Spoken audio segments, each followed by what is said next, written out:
चलिए तो आज हम कवर करने जा रहे हैं वेजरिंग एग्रीमेंट। ठीक है, ये रहा इसका सिनॉप्सिस। इसमें हम पढ़ेंगे introduction, statutory provision, meaning, essentials, legal consequences, agreements जो कि वेजर नहीं होते, फिर wagering agreement and contingent contract का डिफरेंस, केस लॉ और फाइनली कंक्लूजन। ठीक है, चलिए तो हम स्टार्ट करते हैं। देखिए, वेजरिंग का मतलब होता है सट्टेबाजी।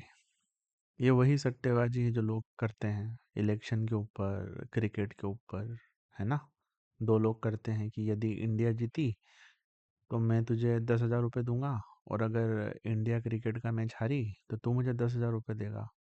ये से जो एग्रीमेंट होते हैं उन्हीं को हम बोलते हैं वेजरिंग एग्रीमेंट। ठीक है, चलिए अब हम देखते हैं कि इंडियन कॉन्ट्रैक्ट एक्ट क्या कहता है इस एग्रीमेंट के बारे में। देखिए, पहली बात तो इंडियन कॉन्ट्रैक्ट एक्ट बोलता है कि हर एग्रीमेंट का जो ऑब्जेक्ट है वो लॉफुल होना चाहिए और पब्लिक पॉलिसी के अगेंस्ट नहीं होना चाहिए। ठीक है, बेसिकली आपको ऐसे एग्रीमेंट नहीं करना है जो लॉ के अगेंस्ट हो और जो पब्लिक इंटरेस्ट के अगेंस्ट हो। ठीक है, उसी में से एक उसी टाइप का एक एग्रीमेंट होता है वेजरिंग एग्रीमेंट। तो इंडियन कॉन्ट्रैक्ट एक्ट बोलता है कि जो वेजरिंग एग्रीमेंट होते हैं दे आर वॉइड। अच्छा, क्यों वॉइड कर रखा है? क्योंकि ये समाज के हित के लिए अच्छा नहीं है। क्यों अच्छा नहीं है? देखो, लोग अपनी मेहनत का पैसा कमाते हैं और फिर वो जाके खेलते हैं जुआ। वो लगाते हैं क्रिकेट पे सट्टा, वो लगाते हैं इलेक्शन पे सट्टा, वो लगाते हैं स्टॉक मार्केट पे सट्टा, और वो अपने सारे पैसे जनरली खो ही देते हैं मेहनत से कमाए। और लोगों की जिंदगियां खराब हो जाती है। तो लॉ नहीं चाहता कि ऐसे एग्रीमेंट हो, इसलिए इंडियन कॉन्ट्रैक्ट एक्ट ने इन एग्रीमेंट को पहले से ही वॉइड डिक्लेयर कर रखा है। कहाँ पर डिक्लेयर कर रखा है? सेक्शन 30 में। ठीक है, तो वेजरिंग एग्रीमेंट कौन से एग्रीमेंट होते हैं? सट्टेबाजी के। लॉ इनको इनकरेज नहीं करता क्योंकि this are bad for the society, और इनको वॉइड डिक्लेयर कर रखा है सेक्शन 30 में। ठीक है, बस इंट्रोडक्शन में आपको यही लिखना है कि इंडियन कॉन्ट्रैक्ट एक्ट में वेजरिंग एग्रीमेंट को सेक्शन 30 में डिफाइन कर रखा है। दिस आर वॉइड क्योंकि अले इनकरेज ये गैम्बलिंग को और स्पेकुलेटिव ट्रांजैक्शन को इनकरेज करता है विदाउट एनी कॉमर्शियल पर्पस। ठीक है, it is bad for the society, it is harmful to the society, ये रहा वाला पॉइंट। चलिए अब हम आ जाते हैं स्टैट्यूटरी प्रोविजन पे। देखिए, सेक्शन 30 ऐसा बोलता है, agreement by way of wager are void, ये तो हमने पहले ही डील कर लिया। And no suit shall be brought for recovering anything allegedly to be won on any wager. No suit for recovering. Basically section 30 क्या बोल रहा है? पहली बात कि यदि आपने वेजरिंग का एग्रीमेंट किया, यदि आपने सट्टेबाजी का एग्रीमेंट किया तो वो वॉइड है। और यदि उस एग्रीमेंट में आप कुछ भी जीत गए तो उस अमाउंट को आप लीगली रिकवर नहीं कर पाओगे सूट फाइल करके। ठीक है, अच्छा, सिमिलरली इसमें एक और बात है, और interested to any person to abide by the result of any game. ये वाली लाइन को हम थोड़ी देर से अभी कवर करेंगे इसी वीडियो में। ठीक है, अभी आप इतना जानिए कि सेक्शन 30 ये बोल रहा है कि वेजरिंग एग्रीमेंट पहली बात वर्ड होते हैं। दूसरी बात, यदि आपने वेजरिंग एग्रीमेंट से कुछ जीता तो आप उसको लीगली सूट फाइल करके रिकवर नहीं कर पाओगे। ठीक है, यही बात यहाँ पर लिखी है शॉर्ट में कि wagering agreement is void, recovery of money alleged to be won on wager is not permitted. चलिए ठीक है, अच्छा, सेक्शन 30 एक एक्सेप्शन भी देता है कि यदि आपने कोई सब्सक्रिप्शन या कंट्रीब्यूशन किया है प्राइज के लिए, प्राइज मनी होती है, जैसे कोई मान लीजिए एक आप हॉर्स के क्लब होते हैं, ठीक है, हॉर्स रेसिंग होती है ना, तो उनके एक बड़े बड़े क्लब होते हैं। तो आप यदि उस क्लब के मेंबर हो और आपके क्लब एक हॉर्स रेसिंग करा रहा है, उसके लिए वो क्लब को एक प्राइज मनी इकट्ठा करना पड़ेगा। तो यदि आप उस प्राइज मनी में कंट्रीब्यूट कर रहे हो तो वो लीगल है, वो वैलिड है, वो प्रोहिबिटेड नहीं है। बस यही लिखा है। Section 30 also clarifies that the transaction, इसी को सब्सक्रिप्शन बोलते हैं कि मान लो आपने 1,000 रुपये 2,000 रुपये कॉन्ट्रीब्यूट कर दिए। सब्सक्रिप्शन और contribution from the prizes for the prize are not necessary wager, है ना। इलस्ट्रेशन ये रहा, racing club collects 2,000 rupees from member to create a prize of 1 lakh rupees for the winner of a race, this subscription is not lawful. ठीक है, तो section 30 में तीन बातें हैं। पहला कि एग्रीमेंट, वेजरिंग एग्रीमेंट वॉइड होते हैं। दूसरा कि आप अगर कुछ जीत गए वेजरिंग करके, सट्टेबाजी करके, तो उसको लीगली सूट फाइल करके रिकवर नहीं कर पाओगे। तीसरी बात, यदि आप कोई कुछ कंट्रीब्यूशन कर रहे हो प्राइस के लिए, तो वो अनलॉफुल नहीं है ना। चलिए, अब हम वेजरिंग एग्रीमेंट के मीनिंग को समझते हैं, उसके इसेंशियल को थोड़ा समझने की कोशिश करते हैं। देखिए, पहली बात तो मीनिंग तो वही है जो मैंने बता दिया, सट्टेबाजी, है ना। सट्टेबाजी में क्या होता है कि एक पार्टी जीतती है और दूसरी पार्टी हारती है, और ये काई पे डिपेंड करता है, एक अनसर्टेन फ्यूचर इवेंट के आउटकम पे। चलिए, ये इवेंट ऐसा होता है जो दोनों पार्टी के हाथ में नहीं होता है। दोनों पार्टी का उस इवेंट में कुछ भी इंटरेस्ट नहीं है एक्सेप्ट विनिंग और लूजिंग। एग्जाम्पल ले लेते हैं, इसको हम वापस अभी इसेंशियल पढ़ेंगे, वो सेम ही बात है जो अभी वापस पढ़ेंगे, शुरू में पढ़ी ना वही है। ए agrees to pay 10,000 rupees if India wins a match, B agrees to pay a 10,000 rupees if India loses a match, this is a wagering agreement. वही एग्जाम्पल, मैं आपको बोलता हूँ मैं तुम्हें 10,000 रुपये दूंगा अगर इंडिया जीती तो, और अगर इंडिया हार गई तो तुम मुझे 10,000 रुपये देना, ये हो गया वेजरिंग एग्रीमेंट। चलिए, अब हम आते हैं इसेंशियल्स पे। देखिए, पहली इंग्रेडिएंट है वेजरिंग एग्रीमेंट का कि अनसर्टेन इवेंट होना चाहिए। ठीक है, वेजरिंग एग्रीमेंट ऐसा एग्रीमेंट होता है जो कि अनसर्टेन इवेंट पर डिपेंड करता है। अनसर्टेन इवेंट मतलब किसी को पता नहीं क्या होने वाला है ना। वही एग्जांपल, इंडिया हार भी सकती है, जीत भी सकती है। इलेक्शन मान लो बीजेपी जीत भी सकती है, हार भी सकती है, ये किसी को पता नहीं क्या होगा। तो वेजरिंग एग्रीमेंट में सबसे पहले तो एक ऐसा इवेंट होना चाहिए जो अनसर्टेन हो, जिसके बारे में लोगों को पता नहीं हो कि क्या होने वाला है, कुछ भी हो सकता है। अच्छा, तो पहली रिक्वायरमेंट है uncertain event. Example, betting on election result, cricket match, rainfall etcetera. अच्छा, ये लाइन पढ़ लीजिए, the agreement must depend on a future uncertain event. ठीक है, दूसरी रिक्वायरमेंट है कि म्यूचुअल चांसेस ऑफ गेन और लूज। इसका मतलब ये है कि दोनों पार्टीज की चांसेस होना चाहिए जीतने की और हारने की। इसका मतलब ऐसा नहीं होना चाहिए कि सिर्फ एक पार्टी ही जीतेगी और दूसरी पार्टी ही हारेगी। कोई भी जीत सकता है, कोई भी हार सकता है। वेजरिंग एग्रीमेंट में ये होता है, या तो ए जीतेगा या बी जीतेगा। ऐसा नहीं होना चाहिए कि सिर्फ और सिर्फ ए ही जीत सकता है। अगर ऐसा होगा तो वो वेजरिंग एग्रीमेंट नहीं होगा। इसका हम इलस्ट्रेशन देख लेते हैं।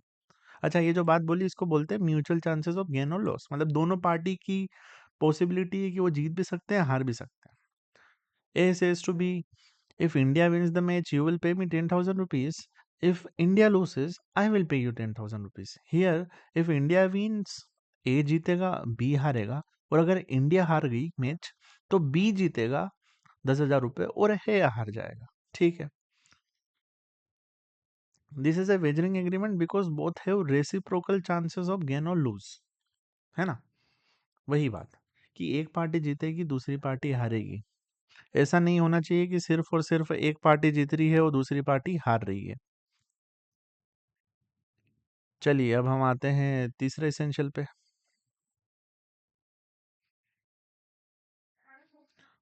नहीं, अच्छा, हाँ, इसी में हम एक वो वाला एग्जांपल, एक और एग्जांपल ले लेते हैं जहाँ पर म्यूचुअलिटी ऑफ गेन और लूज नहीं है, मतलब एक ही पार्टी जीत रही। देखिए, A promises to B, if India wins the match I will give you 10,000 rupees, if India loses you will not have to pay me anything. A B को बोलता है कि यदि इंडिया जीती तो तू मुझे 10,000 रुपये देना, और अगर इंडिया हार गई तो तुझे कुछ भी देने की जरूरत नहीं है। तो ये वेजरिंग एग्रीमेंट नहीं है, क्योंकि ए को कुछ भी नहीं मिल रहा है इसमें, है ना। Only A is taking a risk, B can gain, मतलब बी का फायदा हो सकता है यदि इंडिया जीत गई तो, बट बी हारेगा नहीं, हारेगा सिर्फ और सिर्फ ए ही। तो ये वेजरिंग एग्रीमेंट नहीं है, क्योंकि दोनों का इक्वल चांस नहीं है गेन और लूज का। ठीक है, चलिए, तीसरा, वो अनसर्टेन फ्यूचर इवेंट ऐसा होना चाहिए जिसके ऊपर आपका कंट्रोल नहीं हो। ठीक है, फॉर एग्जांपल रेनफॉल। भाई बारिश का किसी का कंट्रोल थोड़ी ना होता है, कोई इंसान बारिश को कंट्रोल नहीं कर सकता जो नेचुरल बारिश होती है। सिमिलरली अगर इंडिया और ऑस्ट्रेलिया क्रिकेट मैच खेल रही है, आप यहाँ पर इंदौर में बैठे हुए हो, तो आप उस मैच को थोड़ी ना कंट्रोल कर सकते हो। तो बेसिकली जो अनसर्टेन फ्यूचर इवेंट है वो ऐसा होना चाहिए जो पार्टी के कंट्रोल में नहीं है। यदि आप पार्टी के कंट्रोल में है वो इवेंट कोई भी पार्टी के, तो फिर वो जो एग्रीमेंट बनेगा वो वेजरिंग एग्रीमेंट नहीं होगा। ठीक है, चलिए। तो तीसरा पॉइंट ये हो गया, नो कंट्रोल। एग्जाम्पल आप रेनफॉल वाला याद रखना, वही मैच वाला याद रखना। वो तीन तीन एग्जाम्पल ही आप याद रखना अच्छे से, तो आपको पूरा वेजरिंग समझ में आ जाएगा। एक क्रिकेट मैच का, एक बारिश का, एक इलेक्शन का। ठीक है, कौन सी पार्टी इलेक्शन जीतेगी वो वाली बात। अच्छा, चौथा पॉइंट, उस एग्रीमेंट में दोनों पार्टी का कुछ भी इंटरेस्ट नहीं होना चाहिए एक्सेप्ट फॉर विनिंग और लूजिंग। देखो, ये सबसे इंपॉर्टेंट टेस्ट होता है फॉर डिटरमाइनिंग कि एग्रीमेंट वेजरिंग है या नहीं। Parties must not have any genuine interest in the subject matter except winning or losing. If one party has a real interest, it will not be a wager. इसका मतलब क्या है? इसका मतलब ये है कि जो भी आप वेजरिंग एग्री बेसिकली जो वेजरिंग एग्रीमेंट होता है, उसमें पार्टीज का सिर्फ और सिर्फ एक ही मोटिव होता है, एक ही उद्देश्य होता है। वो होता है कि प्रॉफिट, जीतना या हारना। ठीक है, उनका जो फ्यूचर अनसर्टेन इवेंट हो रहा है उसमें कोई भी लेजिटिमेट इंटरेस्ट नहीं है। इसको हम एक एग्जांपल से समझते हैं। A insures his house with an insurance company. If ए's house catches fire, the insurer company will pay 20 lakh rupees. ठीक है, एक इंश्योरेंस कंपनी से कॉन्ट्रैक्ट करता है कि यदि मेरे घर पर आग लग गई तो वो कंपनी उसको 20 लाख रुपए का पेमेंट देगी। अब इस कॉन्ट्रैक्ट में ए का इंटरेस्ट है, रियल इंटरेस्ट है। ये जो ए है, ये कॉन्ट्रैक्ट अपने घर को बचाने के लिए कर रहा है, ये प्रॉफिट के लिए नहीं कर रहा है। ठीक है, तो फ्यूचर अनसर्टेन इवेंट क्या है इसमें? फ्यूचर अनसर्टेन इवेंट है घर में आग लगना। अब ये लग भी सकती है, नहीं भी लग सकती है, फ्यूचर में किसी ने देखा नहीं है ना। और अगर लग गई तो इसको 20 लाख रुपए मिलेंगे। बट ये घर जो घर है इसमें ए का रियल इंटरेस्ट है, क्योंकि वो उसका खुद का घर है ना, वो नहीं चाहेगा कि उसका घर में आग लग जाए, वो हो जाए। तो ये जो कॉन्ट्रैक्ट है, it is for the protection against loss, not for profit. ये जो इंश्योरेंस कॉन्ट्रैक्ट होता है, ये प्रॉफिट के लिए नहीं होता, ये कोई अगर आपको फ्यूचर में लॉस हो जाए तो उससे बचाने के लिए होता है। तो ये एग्जांपल है कि यदि वेजरिंग एग्रीमेंट होता है तो वेजरिंग एग्रीमेंट में आपका सिर्फ और सिर्फ प्रॉफिट मोटिव होता है। आपका there is no legitimate interest except profit. ठीक है, आपको वो इवेंट से कोई लेना देना नहीं कि मैच कौन जीता है हारा है, उससे कुछ फर्क नहीं पड़ता। कि बारिश हुई या नहीं ना हुई उससे भी कुछ फर्क नहीं पड़ता। बट यहाँ पर अगर आपका घर जल जल गया तो उससे आपको फर्क पड़ेगा। ठीक, अच्छा एक और एग्जांपल ले लेते हैं। A enters into a contract. A will sell 100 cartons of electronic goods to B. B will pay the prices only if the ship carrying the goods reaches Mumbai safely. देखिए, इस कॉन्ट्रैक्ट में भी ए और B ने contract करा कि A B को 100 electronic goods देगा। बी ने बोला कि हाँ ठीक है। बी प्राइस तभी पे करेगा जब वो शिप जो गुड्स ला रही है वो मुंबई सेफली पहुंच जाए। ठीक है, तो ये भी वेजरिंग नहीं है। क्यों? क्योंकि यहाँ पर दोनों पार्टीज का कॉमर्शियल इंटरेस्ट है। भाई अगर एक है 100 गुड्स इलेक्ट्रॉनिक गुड्स बी को बिक गए तो बी को पैसे मिलेंगे, ये बी का फायदा है, ये कॉमर्स है, ये बिजनेस है। सिमिलरली बी अब उनको लेके वहां पर बेच देगा मुंबई में, तो उसका भी फायदा है। It is not a betting but a business arrangement. तो यदि आपका कुछ लीगल वैलिड या लेजिटिमेट इंटरेस्ट है एग्रीमेंट में, तो वो वेजरिंग नहीं होगा। ठीक है, चलिए। तो अभी तक हमने क्या पढ़ा? पहला ये पढ़ा कि वेजरिंग को इंडियन कॉन्ट्रैक्ट एक्ट सपोर्ट नहीं करता है, सेक्शन 30 उसको वर्ड बोलता है।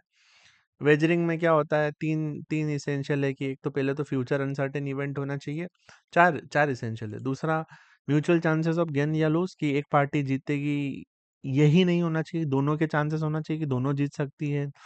दोनों के चांसेस होना चाहिए कि दोनों हार भी सकती है, ठीक है। फ्यूचर अनसर्टेन इवेंट यहाँ पर, ठीक है। एग्जाम्पल हमने पढ़ लिया। तीसरी बात, इवेंट ऐसा होना चाहिए जो कि किसी के भी कंट्रोल में नहीं होना चाहिए। चौथा, उस इवेंट में दोनों पार्टी का कोई भी लेजिटिमेट इंटरेस्ट नहीं होना चाहिए except for the profit. Example हमने ले लिया कि इंश्योरेंस कॉन्ट्रैक्ट में लेजिटिमेट इंटरेस्ट होता है, जो गुड्स का कॉन्ट्रैक्ट होता है उसमें भी लेजिटिमेट इंटरेस्ट होता है। लेकिन अगर आपने क्रिकेट के ऊपर सट्टा लगाया या इलेक्शन के ऊपर लगाया तो नहीं होता है लेजिटिमेट इंटरेस्ट। और जहां पर लेजिटिमेट इंटरेस्ट नहीं है वही वेजरिंग कॉन्ट्रैक्ट है। अगर लेजिटिमेट इंटरेस्ट हो गया सब्जेक्ट मैटर में आपका, तो फिर वो वेजरिंग कॉन्ट्रैक्ट नहीं बचता, ठीक है। चलिए, अब लीगल कॉन्सिक्वेंसेस क्या है, ये तो हमने पहले ही पढ़ लिया कि वॉइड होता है और no suit can be filed for recovery of money won on wager और stake deposited with the third party. अच्छा, ये थर्ड पार्टी वाला पॉइंट अब समझ लेते हैं। देखिए, ये वाला पॉइंट है वो, थर्ड पार्टी वाला। Recovery not allowed even if the stake is deposited with the third party, ठीक है। एग्जांपल देखिए तो समझ में आएगा। ए और बी एक एग्रीमेंट करते हैं क्रिकेट मैच के ऊपर, सट्टा लगाते हैं, ठीक है।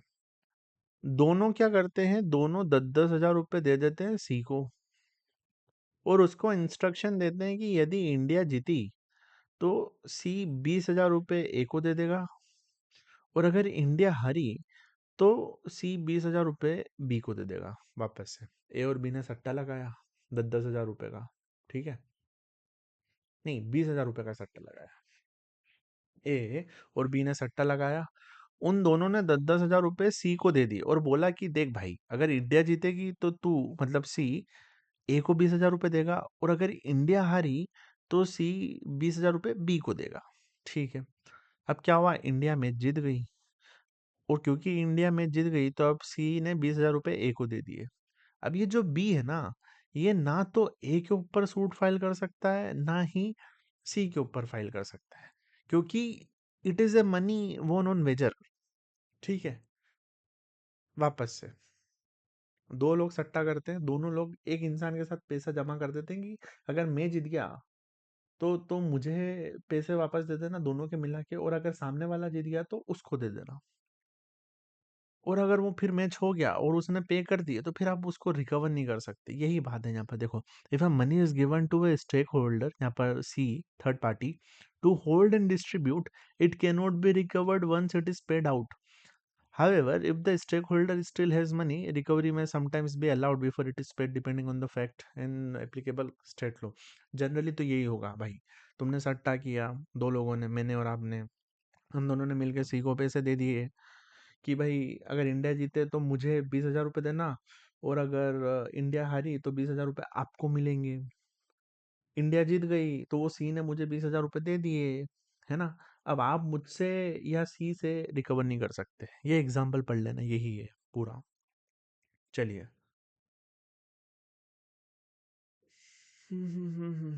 अच्छा, कहीं कहीं पर अगर पेमेंट नहीं हुआ, यहाँ पर लाइन थी ना कि but some time if the stake holder still has money, recovery में sometimes be allowed before it is paid, ठीक है।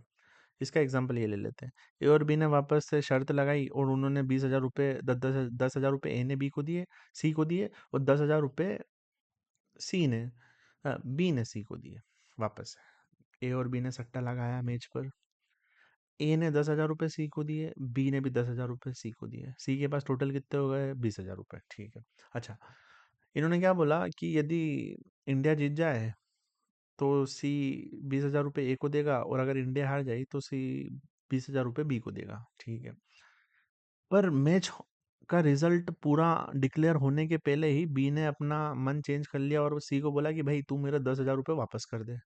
तो इस केस में अलाउड है, रिकवरी हो सकती है, ठीक है, क्योंकि रिजल्ट डिक्लेयर नहीं हुआ। बट अगर रिजल्ट डिक्लेयर हो गया और सी ने पेमेंट कर दिया ए को, तो फिर बी रिकवर नहीं कर पाएगा। चलिए, तो ये दूसरा पॉइंट हो गया रिकवरी वाला। तीसरा, collateral agreements are generally valid. Collateral agreement का मतलब होता है एडिशनल एग्रीमेंट। देखो, इसको भी हम एक एग्जांपल से समझते हैं। ए और बी ने सट्टा लगाया, बी मान लो 1 लाख रुपए हार गया, ठीक है।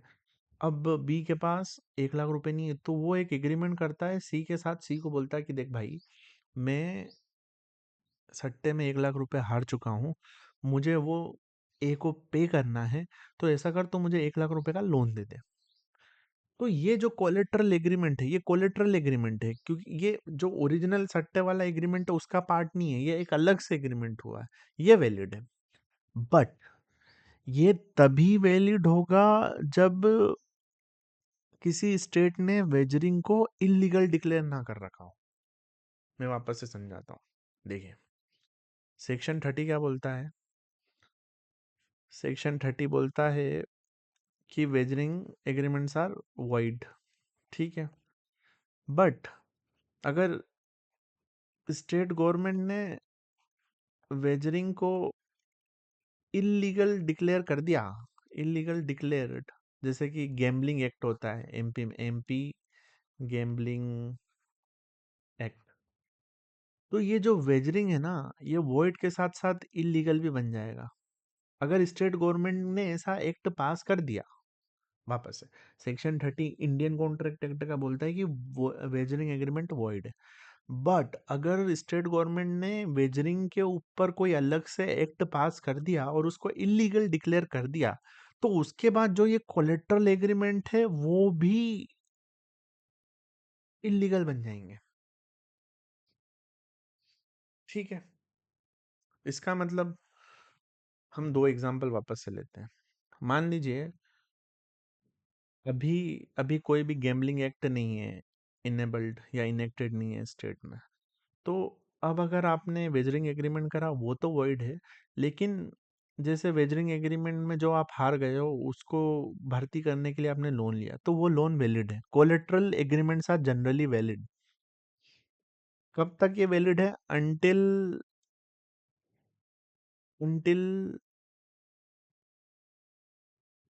Wagering agreements are not declared illegal by state government. ठीक है, तो जो कोलेटरल एग्रीमेंट है, मतलब आप लोन ले रहे हो, जो सट्टे में पैसा हार गए उसको भरने के लिए आप जो लोन ले रहे हो, वो एग्रीमेंट वैलिड है यदि आपकी स्टेट गवर्नमेंट ने वेजरिंग को इलीगल डिक्लेयर नहीं कर रखा है। यदि इलीगल डिक्लेयर कर दिया तो वो भी वॉइड बन जाएगा। ठीक है, इसका एग्जांपल ले लेते हैं वापस। ए 50,000 रुपये हार जाता है सट्टे में, ए बोरो करता है एक से 50,000 रुपये और बी को दे देता है। बाद में ए मना कर देता है कि नहीं, मैं तो तुम्हें नहीं दूंगा क्योंकि ये लोन तो वेजरिंग के लिए था, इट इज वाइड। बट ऐसा नहीं होगा, क्यों? क्योंकि A can recover the loan amount from A because the loan is a separate contract, collateral contract. The loan agreement is not itself a Vaser.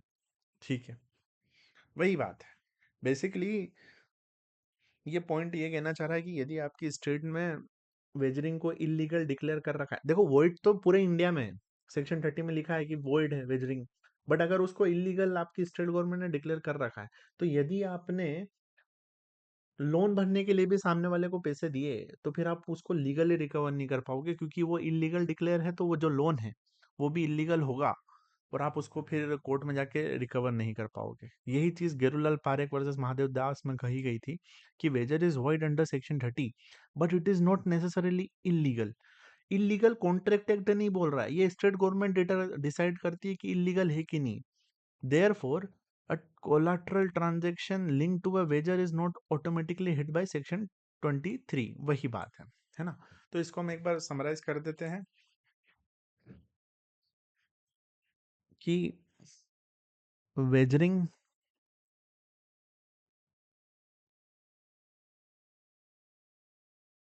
अगर वॉइड है तो collateral agreement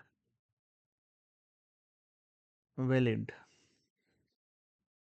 money can be recovered recovered.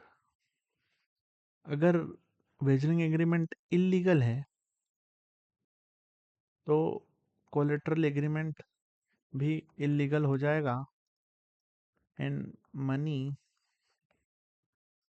Can't be recovered. ठीक है, और ये illegal state government declare करेगी। Void तो पहले से ही डिक्लेयर्ड है सेक्शन 30 में। चलिए, एग्जाम्पल वही ये याद रखना ना, लोन वाला, लोन फॉर वेजर लॉसेस।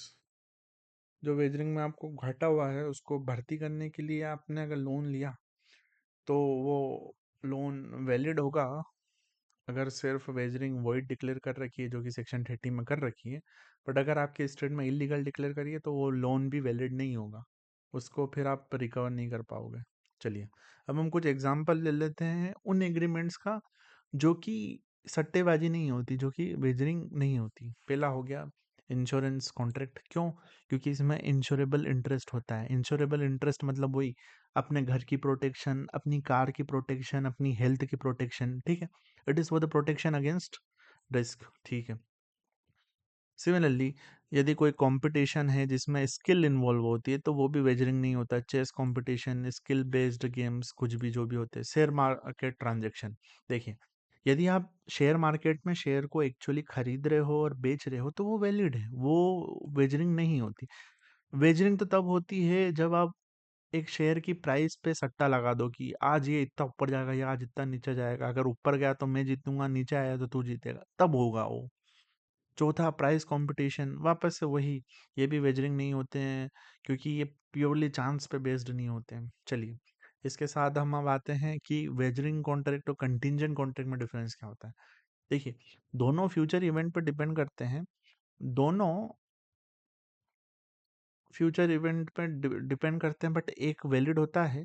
क्यों वैलिड होता है? क्योंकि इसमें रियल एंड लॉफुल इंटरेस्ट है। इसमें कुछ भी रियल और लॉफुल इंटरेस्ट नहीं होता, यहाँ पर सिर्फ प्रॉफिट की बात है, सट्टे में, है ना, वॉइड वाले वेजरिंग एग्रीमेंट में। चलिए, पर्पस क्या है? वही सट्टेबाजी, स्पेकुलेशन। कंटिंजेंट कॉन्ट्रैक्ट का पर्पस होता है कि भाई समथिंग कॉमर्शियल या लॉफुल पर्पस होता है। एग्जाम्पल क्या हो गया कि इंश्योरेंस, वही जो हमने ऊपर पढ़ा कि भाई यहाँ पर पर्पस है अपनी प्रॉपर्टी को बचाना, है ना। हमने एक इंश्योरेंस कंपनी को 10,000 रुपये दिए, बोला कि यदि मेरी गाड़ी में आग लगती है तो तुम मुझे 1 लाख रुपए देना। तो ये यहाँ पे लॉफुल पर्पस है ना। सिमिलरली, आउटकम क्या है कि एक पार्टी जीतेगी, एक पार्टी हारेगी। कंटिंजेंट कॉन्ट्रैक्ट इवेंट पे डिपेंड करता है। वापस से एग्जांपल, इसका बेटिंग हो गया, इसका हो गया insurable insurance contract. Insurance is not a wager because insured as a insurable interest. चलिए, इसके साथ फिर कंक्लूजन में वही लिखना है जो आपने शुरू में पढ़ा कि वेजरिंग एग्रीमेंट ऐसा होता है जो कि अनसर्टेन फ्यूचर इवेंट पे डिपेंड करता है, एक जीतेगा एक हारेगा। उन दोनों का उसमें कुछ भी इंटरेस्ट नहीं है एग्रीमेंट में एक्सेप्ट फॉर दैट अमाउंट। इसको सेक्शन 30 में वॉइड डिक्लेयर करा हुआ है और इसमें अगर आपने कुछ भी जीता तो आप उसको रिकवर नहीं कर पाओगे। ठीक है, एक बार अब हम वापस से पढ़ लेते हैं शुरू से, रिवाइज कर लेते हैं। वेजरिंग एग्रीमेंट का मतलब सट्टेबाजी, सेक्शन 30 में वॉइड है, कुछ भी जीते आप उसको रिकवर नहीं कर पाओगे। पर अगर आपने प्राइज मनी में सब्सक्रिप्शन या कंट्रीब्यूशन किया है तो वो अनलॉफुल नहीं है, आप कर सकते हो। हॉर्स रेसिंग का एग्जांपल ले लेना। इसमें मीनिंग में वही चीज़ है जो हमने पढ़ा, इसेंशियल की पहला फ्यूचर अनसर्टेन इवेंट होना चाहिए, दूसरा दोनों पार्टी की इक्वल चांसेस होना चाहिए कि एक जीत सकती है एक हार सकती है। ज़रूरी नहीं हो कि सिर्फ ऐसा नहीं होना चाहिए कि सिर्फ एक ही पार्टी जीतेगी और दूसरी ही पार्टी हारेगी। ये दोनों एग्जाम्पल आपको याद रखना है, ठीक है। ये वाला भी और ये वाला भी। इसमें ये बोल रहा है, ये वाला दूसरा वाला एक बार मैं वापस बता देता हूँ कि ए बी को बोलता है कि अगर इंडिया जीती तो मैं तुझे 10,000 रुपये दूंगा, और अगर इंडिया हारी तो तू मुझे कुछ भी मत देना। तो ये वेजरिंग नहीं है। क्यों? क्योंकि बी को कुछ भी नहीं मिलने वाला है इसमें, मतलब ए को इसमें कुछ भी नहीं मिलने वाला। बी का क्या है, अगर इंडिया जीती तो बी को पैसे मिलेंगे और इंडिया हारी तो बी को कुछ नहीं करना है। ऐसा नहीं होना चाहिए। दोनों के इक्वल चांस होना चाहिए, जीतने के भी, दोनों के हारने के भी इक्वल चांसेस होना चाहिए। ऐसा नहीं हो कि सिर्फ एक ही पार्टी का फायदा हो, ऐसा नहीं चलेगा। पॉसिबिलिटी हो मतलब फायदे की, ठीक है। तीसरा, ऐसा इवेंट होना चाहिए जो किसी के कंट्रोल में ना हो, जैसे कि बारिश, रेनफॉल, इलेक्शन। चौथा, आपका उस एग्रीमेंट में कुछ भी लेजिटिमेट इंटरेस्ट नहीं होना चाहिए एक्सेप्ट फॉर द जो भी आपने पैसा लगाया है वो। इसके अलावा इसका एग्जांपल आप ले लेना इंश्योरेंस कॉन्ट्रैक्ट और जो गुड्स का कॉन्ट्रैक्ट होता है। लीगल कॉन्सिक्वेंसेस वही वॉइड होता है, अनइन्फोर्सेबल होता है। दूसरा कि रिकवरी नॉट अलाउड, अगर आपने तीसरे पर्सन को भी, दो लोगों ने जिसने सट्टेबाजी करी, अगर तीसरे पर्सन को भी अगर वो पैसे दे देते हैं तो जो भी हारा वो थर्ड पर्सन से रिकवर नहीं कर पाएगा अगर उसने पहले ही पेमेंट कर दिया है। ये एग्जाम्पल याद रखना उसमें। ये एग्जांपल आप पढ़ लेना एक बार, कुछ भी खास नहीं है इसमें। ठीक है। तीसरा, कोलेटरल एग्रीमेंट वैलिड होते हैं। ये वही कि अगर सेक्शन 30 में देखो, वेजिंग एग्रीमेंट अगर वॉइड तो डिक्लेयर है शुरू से ही, तो कोलेटरल एग्रीमेंट जो होते हैं, जो कि एडिशनल एग्रीमेंट है, जैसे कि लोन के लिए पैसे लिए आपने, जो कि सट्टेबाजी में पैसे हार गए, उसको देने के लिए अगर आपने लोन लिया तो वो वैलिड है, अनलेस आपकी स्टेट गवर्नमेंट ने वेजरिंग को या गैम्बलिंग को इलीगल डिक्लेयर कर रखा है। अगर ऐसा डिक्लेयर कर रखा है तो कोलेटरल एग्रीमेंट भी वॉइड बन जाएंगे, है ना। देखो, यहाँ पर लिखा है until wagering agreements are not declared illegal by state government. ठीक है। चलिए, ये एग्जाम्पल सब याद रखना आप। फिर इसके बाद ये गेरूलाल पारिक, यही केस आपको याद रखना है सेक्शन 30 के लिए। अच्छा, कुछ कॉन्ट्रैक्ट जो कि वेजर नहीं होते, इंश्योरेंस, कंपटीशन वाले, शेयर मार्केट ट्रांजैक्शन जहाँ पर आप एक्चुअली शेयर्स ले रहे हो, बेच रहे हो, फिर इन दोनों में डिफरेंस, ये पूरी टेबल है, फिर कंक्लूजन। चलिए, इसी के साथ हमारा ये टॉपिक भी कंप्लीट होता है। अब हम मिलते हैं दूसरी वीडियो में। Alright, see you, tata, bye bye.